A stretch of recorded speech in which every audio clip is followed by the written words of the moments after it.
सभी हम जनकपुर में छी और ई जे अहाँ सब देख रहल छी शहीद गेट जे कि दुनिया में एहन शहीद गेट कहो नहीं बनल है, सिर्फ और सिर्फ अपना सबके मधेश में जनकपुर धाम में बनल है।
और ये बहुत गर्व के बात है, जे संसार में नहीं है कहब वो चीज़ अगर अपना सबके मधेश में स्थापना हो तो एगो अलगे पहचान मिली है, एगो अलगे खुशी मिली है और हमरा बहुते खुशी लग रहा है।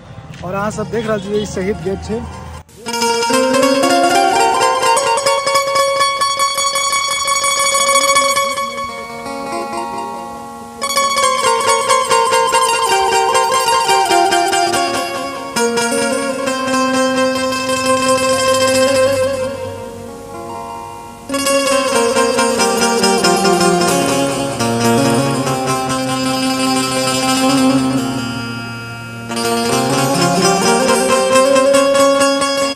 जब घूमा अबे तो पूरा अहाँ के चेंज नजर आए कि और जनकपुर पहले से बहुते बदल गल है और ये बहुत चीज़ सब एहन स्थापना भेल है, नया चीज़ सब।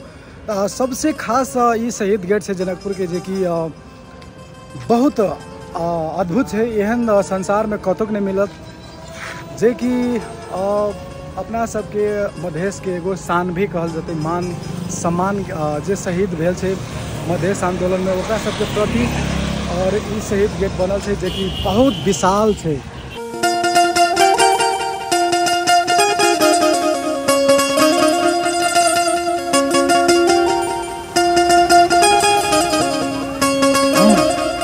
और अखन तक गर्मी भी बहुत लग रहा है और बहुत अपना सब अखन गर्मी बढ़ गई है। कि कहब पसीना पसीना भाई है जब बाहर निकली से रौदा से गरम। फिलहाल अखन बहुते गर्मी से और ये छोटा सा ब्लॉग वीडियो रहा और अहाँ सबके केहन लागल जनकपुर के ई शहीद गेट कमेंट करके जरूर बता देला। Thank you so much.